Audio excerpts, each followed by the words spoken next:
Come on. We will win. Because we will hit all game. We are motivated. We are dedicated. Come on now. Come on now. We will win. Because we are the best on the field.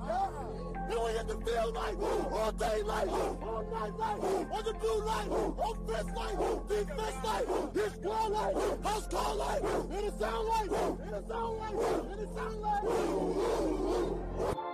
Welcome to the Short Sports Show. I'm your host, Daniel Short. Today is Friday, May 26, 2017.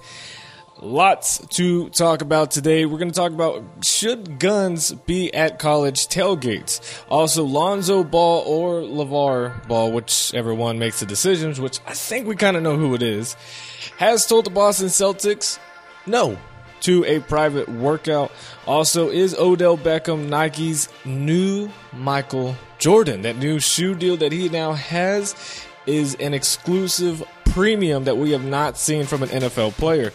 Also, Washington, Josh Norman expects heated battles against NFC East wide receivers, including Des Bryant and Odell Beckham Jr. Woo, man, we got a lot to talk about. We have a ton: college football, the NFL, and NBA. And I hope you guys, when you go over to YouTube, check out the new layout that we got. It's awesome. It's amazing. I love it. State of the art, I would have to say. It took a lot of work to get that done, the new layout for YouTube on the videos. So be sure to go check over there. Be sure to go subscribe.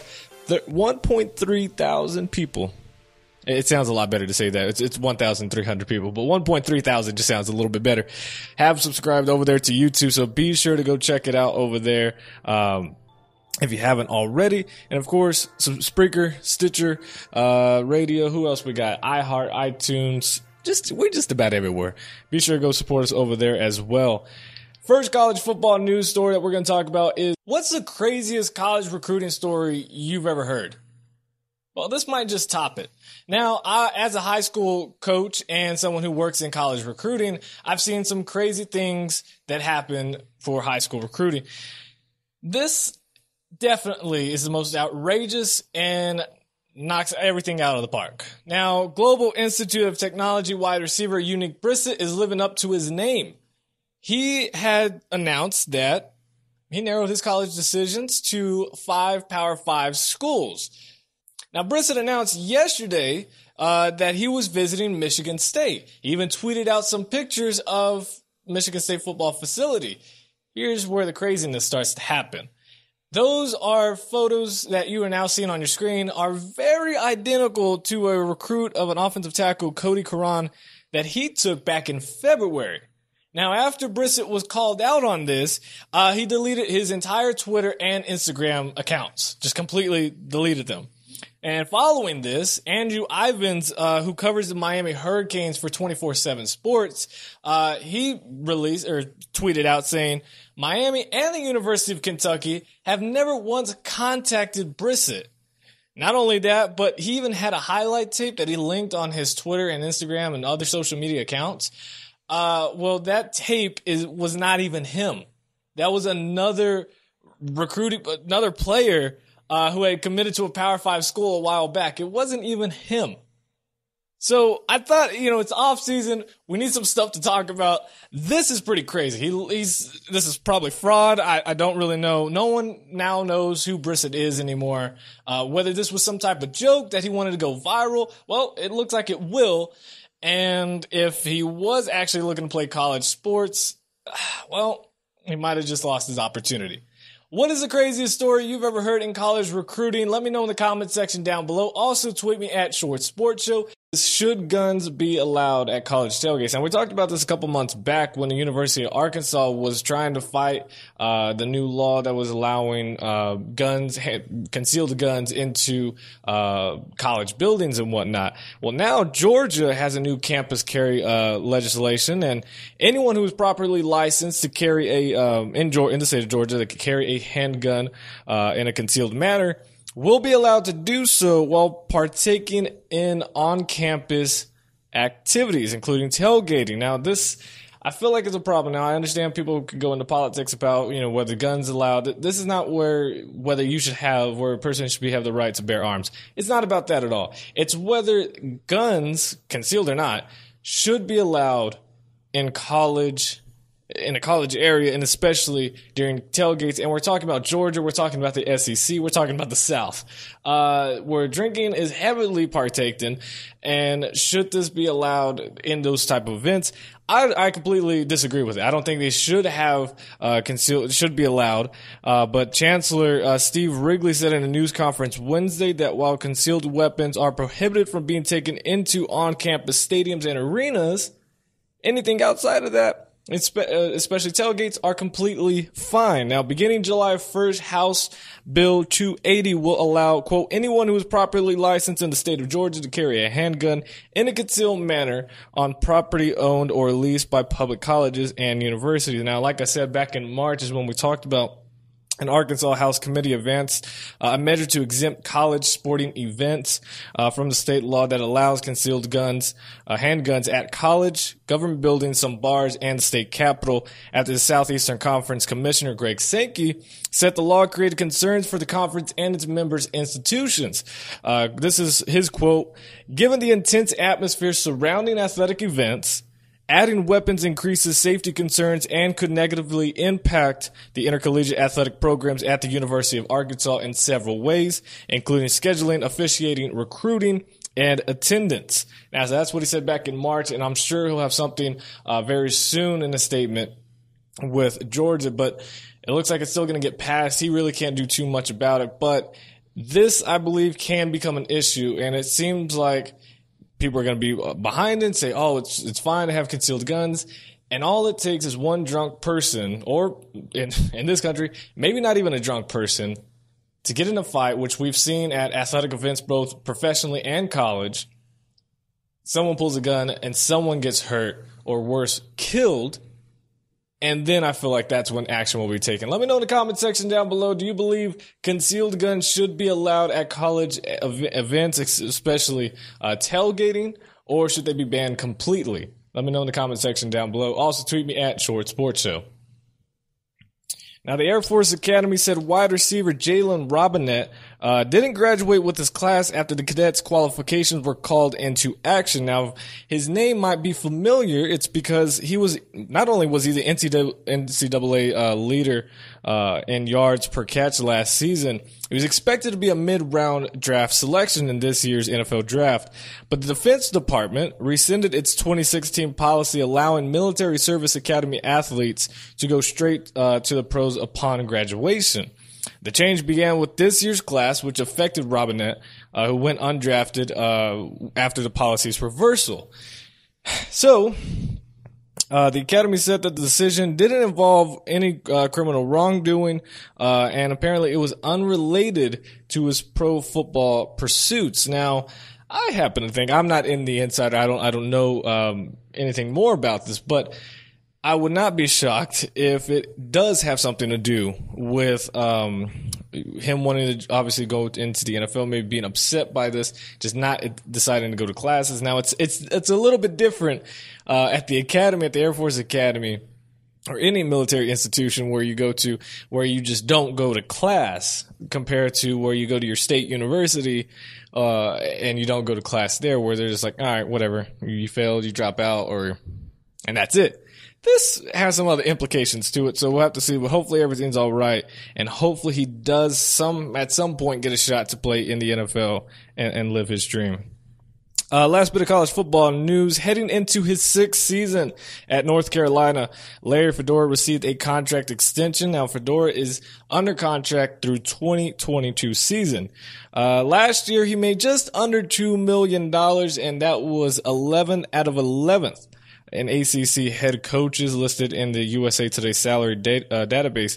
Now, this new deal will pay Fedora $2.29 million in 2017, which would be 9th among the coaches last season. Now, in his 5 seasons with the Tar Heels, he has gone 40-25, 26-14 in ACC play. His wins are already 5th in school history, while his winning percentage of .615 is 2nd since UNC joined the ACC back in 1953. In 2015, the Tar Heels played their first ever conference championship game, including actually that's 2016, my fault. Into a 11-win season that was a program's best since Mac Brown's last year in Chapel Hill and tied for most in school history. I had no idea Mac Brown was coaching at USC back in the day. No idea. That is it for college football news. We got more NFL news that I'm excited to bring you guys. Check this out. But before that, let's check out InnerGrind. Today's show is sponsored by InnerGrind. Based out of Houston, Texas, let former Texas State linebacker Michael Rakpo help you reach your fitness and nutrition goals. With personal training classes that start at $40 a session, why not be a part of this rising program? Now, whether your goals are to lose weight, gain muscle mass, find the right off-season program, or even for you ladies out there to get that booty blast, you can do it all with InnerGrind. Not a Houston area, not a problem. InnerGrind has a program that is personalized just for you. InnerGrind has everything you need to meet your personal and healthy goals. NFL linebackers like Titans Bryant Orakpo, Chiefs Derek Johnson, Buccaneers running back Charles Sims, and San Diego Chargers cornerback Craig Mager, along with many other young athletes, have already begun. Find your personalized workout and nutrition plan at InnerGrind.com and call 832-475-2829. That's InnerGrind.com, 832-475-2829. Unleash your inner grind. Celebrations are back in the NFL, ladies and gentlemen. Maybe the NFL won't stand for the No Fun League anymore. Well, NFL Commissioner Roger Goodell reportedly informed NFL owners on Tuesday at the Marriott for the league's spring meetings that the group celebrations after touchdowns are now finally going to be allowed once again. But of course, there are a few exceptions. No prolonged acts, mimicking weapons, offensive gestures, sexually suggestive moves are still expected to be banned. That includes twerking. Sorry, AB. Now, of course, there's a gray area. There's probably going to be some flags still thrown where one ref thinks it may have gone on a little too long or just disagrees with this. So, sure, there's going to be some iffy things that probably going to get worked out in the preseason because preseason players, they're going to go crazy with this now being allowed to celebrate. But credit to Goodell and the league for finally listening to the players and, of course, the most important people, the fans. Because now we have celebrations. What is your favorite celebration in NFL history? Is it T.O. writing down and popcorn, Chad Johnson? What is it? Those are the main guys that I mainly remember that just had some amazing celebrations. Let me know in the comment section down below. Moving on to the NFL. Is Odell Beckham Jr. Nike's next Michael Jordan? Now, before people go and say, I'm not comparing him as the greatest NFL player in history. I'm talking about, is he Nike's next Michael Jordan? Now, Odell Beckham Jr.'s new Nike deal is the largest shoe deal ever given to any NFL player in history. Beckham will make an excess of $5 million per year, already more than his actual NFL contract that he's making per year with the Giants, and he'll become a massive part of a shoe powerhouse in his global marketing branding. Now, it won't be his last payday either because he is in his final year of his original rookie 4-year contract. Now, the Giants did already go with this 5th-year option, which still isn't like a whole lot of money here. And that's going to lock him through the 2018 season. Now, they have an option of keeping him in New York with placing a franchise tag after the 2018 season or another one. They can actually place 2 on his contract, so 2019 and 2020.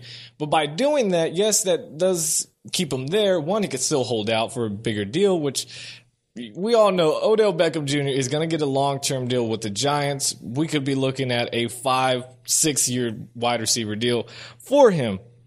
And you don't want to just ruin the relationship what they have because we all know Odell is very an emotional player. And what that means outside of the football business, already raising his ego just a tad bit, might change things a bit. Now, this season, he's slated to make $1.8 million, which in the NFL is not a whole lot of money. And that's less than half of what he's going to earn by Nike's shoe deal. It's incredible. Beckham's already made 3 Pro Bowls in his 3 years. 288 catches are tied most in the first 3 seasons, and has scored 35 touchdowns so far in his career. This is setting the bar. I mean, this is why I believe he can he has set the bar for the NFL and wider in any position to get a shoe deal like this. Now, what this means from here on out with terms of his contract with the Giants is something to be watched for, and also see how he plays on the field. Will this affect his on the field, how he acts, what other obligations does he have with Nike? Maybe not too much, but we all know Odell has been the biggest trendsetter in the NFL and since I don't know how long. And one thing I won't talk about is how he was absent from the Giants OTAs. I know a lot of articles are being written about this, a lot of people talking about it. Ladies and gentlemen, OTAs are voluntary for veterans. Therefore, he is a veteran. He's been in the league for more than 1 year. You're a veteran. He doesn't need to go. So all these people throwing up concerns that his relationship with the Giants is bad and him and Eli are disconnecting and all this other stuff is completely, maybe not completely false, but is not the way to approach this. It's completely fine that he doesn't need to be there. They're voluntary. Speaking of the Giants, their former wide receiver, Victor Cruz, he has now agreed to a 1-year deal, surprisingly, with the Chicago Bears. Now, a lot of people had him favored to go into the Jacksonville Jaguars, where his former head coach in New York, Tom Coughlin, is the general manager over there. And so many people thought, hey, he's got a meeting with them. It'll be perfect. He can teach some of those younger wide receivers, and he'll go play in Jacksonville and just, hope for the best. No, he decided to go to Chicago, and I feel like this is, for him playing wise, perfect. In the terms of he's going to be their number 1 wide receiver. Alshon Jeffrey, gone to the Philadelphia Eagles earlier in the offseason. You've got Eddie Royal, cut. There's no other wide receiver for Chicago right now. They don't have anybody. Victor Cruz goes in there, and he can be the number 1 wide receiver. Now, he is a little bit on the older side, and he's 2.5 years removed from major knee surgery, but came in there. He's cheap, basically, and, this could help whoever the Bears starting quarterback decides to be, whether it's Glennon with that major contract or it's another major contract of a rookie and Mitchell Trubisky. So that'll be interesting to see who his quarterback will be. I don't know. Victor Cruz, winning wise, I don't know if you're going to win too much with the Bears. But who knows with the Jacksonville Jaguars, because they've been hyped up for so long and have still failed to win more than 5 games. So there's that. Yesterday, a pretty interesting story came out. Now, Washington cornerback Josh Norman, he's told Bleacher Report that he expects some heated battles with the NFC East wide receivers, especially Dallas Cowboys wide receiver Dez Bryant and New York Giants wide receiver Odell Beckham Jr. He said he had some interesting quotes that I just want to read to you guys. If you haven't read the story, go read it. It gets you pumped up for football. It definitely does. Even though it's a lot of drama, we wanted to see the action. This backs up a lot of things. So he said that they're playing against each other could result in, quote, a lot of fines and maybe some suspensions. He said, quote, trust me when I tell you, it's going to be bad blood this year. You think the NFC East didn't like each other before? This year right here? There's going to be a lot of fines and maybe some suspensions, end quote. Now, Norman goes on to say probably my favorite quote was this, quote, I'm going to be honest with you. This blank is going to get real ugly because I do have safety, DJ Swearinger, who he's talking about, that don't give up blank, and I definitely don't. And I know they don't have that many people on offense who do on their side, end quote. this is going to be a whole lot of fun watching these matchups. Now, Norman went on to say that both Bryant and Beckham act tough, but really aren't. And Norman said that if a cornerback is physical with Odell Beckham, it's easy to take him out of his game. And he went on to show not only what he did against him, which, I don't know, the game in New York, that was kind of Odell won that. But other games, pretty even matchup. But he also talked about how Xavier Rhodes of the Minnesota Vikings cornerback, very physical DB, how he played against Odell and really got into his head and basically shut him out throughout the game. Now, against Dez Bryant, this is one of the more, we always talk about Norman versus Beckham because, all the fights and all the Twitter beef and Twitter fingers and all that other good stuff. But we never really talk about Josh Norman versus Dez Bryant. Now, last season, he completely shut out Dez Bryant. In the Week 2 meeting, Dez Bryant had 2 targets, 0 catches. In the Week 12 meeting, he had 5 targets, 3 catches, and 32 yards against Norman. Now, he had other catches and other yards on other DBs, but against Norman, 3 catches on 5 targets for only 32 yards. Both games, 0 touchdowns. And they've met 3 times, and that was the other time was in Carolina. He also shut him out there. That's, of course, when Tony Romo got hurt famously once again, and he shut him out there as well. 0 touchdowns. I don't have the stats, but it wasn't a whole lot. So Norman has really backed up his game against these these NFC East wide receivers. But to say this, and it's very early. We don't even have preseason until late August. But it's just interesting why he decided, because he did say that the beef was kind of maybe not over, but it was, kind of laid to rest. What we do on the field is what we do, and how it goes and how it goes. Now this seems like, now he's drawing back for really no reason. Odell never made any comment towards, or even some small little hit at Josh Norman. Neither did Dez Bryant. And so for this to come out of nowhere is just adding fuel to a small fire that it looks like is going to ignite big time when these guys play each other. So let me know in the comment section, who do you think will win these matchups next season? Is it Norman versus the world? Or is he just talking a little too much and just needs to prepare in the offseason? Moving on to the NBA. Now, we really don't talk too much about the NBA, but you guys definitely loved, some people did, about Chris Paul possibly going to the San Antonio Spurs. Some Spurs fans were okay with it and really wanted it to happen. Some really, I could see the argument where you wouldn't want, okay, that's another topic. We're talking about Lonzo or LaVar Ball. One of them told the Boston Celtics, who have the number 1 draft pick in this year's NBA draft, they told the Celtics no to a pre-draft workout.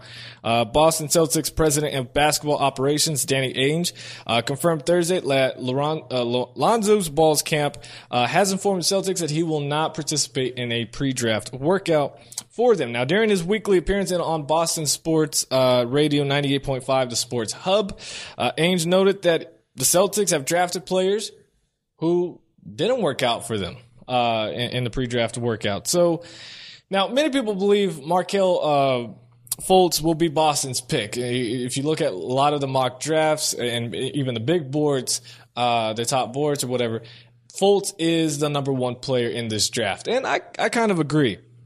Now, Ball's father, LaVar, who has been controversial, annoying, and just everywhere, sadly, has previously said that his son would only work out for the Los Angeles Lakers. Now, Lonzo Ball's decision to skip the Boston Celtics workout could have major financial implications. Now, I know money is not necessarily an issue for them. It's not like he's coming from a poor home. But if you want to just, put this in perspective for us, everybody else, fans, the difference of a guaranteed rookie wage between number 1 pick of the Celtics and the number 2 pick of the Los Angeles Lakers, the difference is $2.2 million guaranteed dollars. I'm just trying to put everything in perspective and get everybody, understanding everything here. Now, also considering that California has the highest state tax rate with 13.3%, while Massachusetts is 5.1%.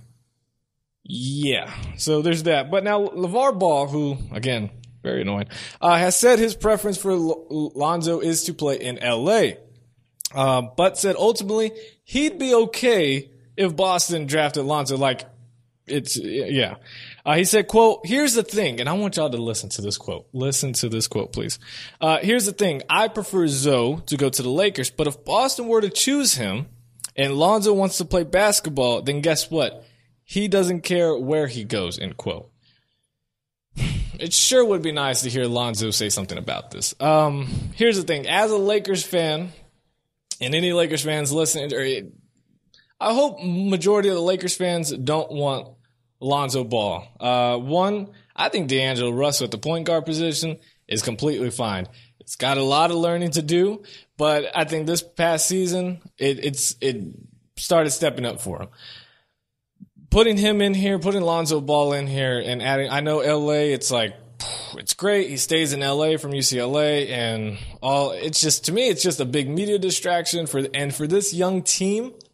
We don't need that. We don't need more distractions because we suck too bad for any more distractions. And Lonzo Ball isn't going to fix this team. Now, I like some other players that are out of the draft, including if Fultz were to somehow drop to the second spot, that would be great. I know he's also a guard as well, but I like Josh Jackson, Kansas forward. I like him a lot. That's just my personal opinion. Having LaVar Ball deal with all of that it's too much. It is too much. And as a Lakers fan, I don't want Lonzo Ball. And it's not mainly because of his a good percentage is because of his father. The other is just position of need and how it would affect the team having Lonzo Ball there, which I still think the Lakers will draft him. I don't want them to draft him. I think they will. I think they're going to get pressured into it. Magic Johnson certainly likes Lonzo Ball. I keep saying his name wrong, but it's a whole mess, and that's just my opinion. Let me know in the comment section down below. Do you believe Lonzo Ball is going to even be good in the NBA? I think there's a great article. I tweeted it. Follow me on Twitter @ShortSportsShow. I tweeted it out 2 days ago on Wednesday. It was a great article about why Lonzo Ball won't be as star-studded as a lot of people think he will in the NBA in his first year. Goes straight into detail. I don't want to really copy and paste everything that he said because it was just perfect, word for word. So be sure to go read that. Let me know in the comment section, is Lonzo Ball worth it? And dealing with the big baller brand and his father, LaVar, just seems more trouble to me. But that's just my opinion. Let me know in the comment section your opinion.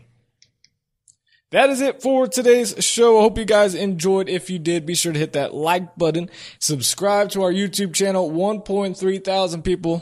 It sounds so much better. Have subscribed over there, and we continue to grow. Thank you guys so much for the support. Be sure to go check out our layouts, our new layout design on YouTube for our videos. It looks beauty to the fullest. And I will see you guys next Friday. I'm excited. As always, God first, God bless. I will see you guys then. I'm out. Peace.